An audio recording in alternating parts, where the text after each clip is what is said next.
Bonjour, Hannah. Good morning. Hello, Robert. How are you? Good. Congo Basin today. Definitely. So, in this week's travel segment, as Hannah has mentioned, Dans la rubrique Travel de cette semaine, nous explorons le bassin du Congo, qui constitue l'une des zones sauvages les plus importantes laissées sur Terre. Avec ses 250 millions d'hectares de superficie, c'est la deuxième forêt tropicale au monde, derrière l'Amazonie. Le bassin du Congo possède une mosaïque de rivières, des forêts vierges, des savanes et des marécages. Le bassin du Congo s'étend sur 6 pays, le Cameroun, la République centrafricaine, la République démocratique du Congo, la République du Congo, la Guinée équatoriale et le Gabon. Dans le segment d'aujourd'hui, nous nous concentrerons spécifiquement sur ce Congo. Dans une édition précédente, nous avons mis en évidence les visions et les sons du Congo. Aujourd'hui, je vous emmène dans la forêt tropicale du nord-ouest du Congo, dans le parc national d'Odzala-Kokwa, qui se trouve au plus loin du tourisme faunique. Le vaste désert vert a une multitude d'habitats et j'ai eu la chance de parler à Paul Telfer, le directeur général de Congo Conservation Company. Take a listen. La vision de notre société, la société de conservation du Congo, est de créer du tourisme et un produit touristique qui agira comme un acteur de la conservation, qui aidera à protéger le parc national d'Odzala au Congo. La façon dont le parc national a été traditionnellement mis en place en Afrique centrale est habituellement avec le gouvernement et certains partenaires techniques qui gèrent le parc national, mais ce qui a manqué, c'est de lui donner de la valeur pour le parc national, pour le pays, au niveau national et aussi au niveau local.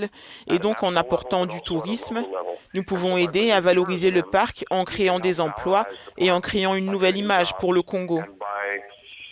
Donc, lorsque les invités internationaux viennent au Congo, cela crée une fierté nationale et locale parce que les gens qui vivent dans le parc disent que les gens s'intéressent à ce que nous avons et à ce que nous faisons. Concernant la capacité du Congo à gagner des devises étrangères grâce au tourisme, voilà ce qu'il nous explique. Le Congo n'a pas d'industrie du tourisme, donc c'est une industrie très jeune, mais la volonté politique est là. Le ministre du Tourisme actuel travaille vraiment pour aider à créer une destination Congo. Je pense donc que le tourisme au Congo doit être créé dès le départ et que les Congolais sont très disposés à le faire et à travailler très fort, mais il n'y a pas d'expérience réelle.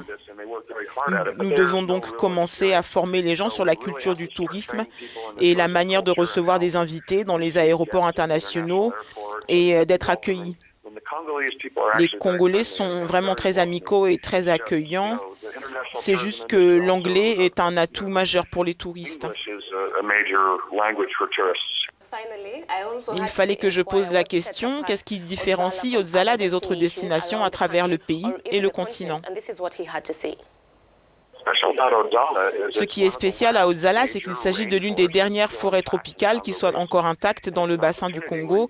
Et c'est une opportunité de découvrir de merveilleuses espèces sauvages, des éléphants, des buffles, des gorilles ou des chimpanzés, toutes sortes d'antilopes. Ce sont les dernières jungles de Tarzan que vous pouvez visiter dans la sécurité et le confort. Donc c'est vraiment une occasion unique pour les gens de venir et d'avoir une compréhension de l'écologie de la forêt tropicale et du merveilleux écosystème que possède le Congo. Well, as I've previously highlighted, the Congo Odzala-Kokwa National Park is on the northwest of the country, which is just about, I'm not sure about the kilometers, I won't guess, but it's somewhere whereby we might want to consider to take a chance to visit. Il faudrait vraiment qu'on visite. C'est juste à côté et puis c'est magnifique. Exactly, and you'll be able to find all the rainforest animals, which are all there, from elephants to chimpanzees to gorillas and everything. Is it affordable though? En termes de prix, comment ça se passe? Just save up, save up, and it's a trip that I'm sure we'd all like to experience. The funny thing is, we are saving up for the things that our grandparents enjoyed without actually paying for a dime. Okay, well, that is all we had for you today on the travel segment. C'est tout ce que nous avons aujourd'hui pour la rubrique Travel. N'hésitez pas à partager avec nous les endroits à visiter sur le continent sur notre site africanews.com.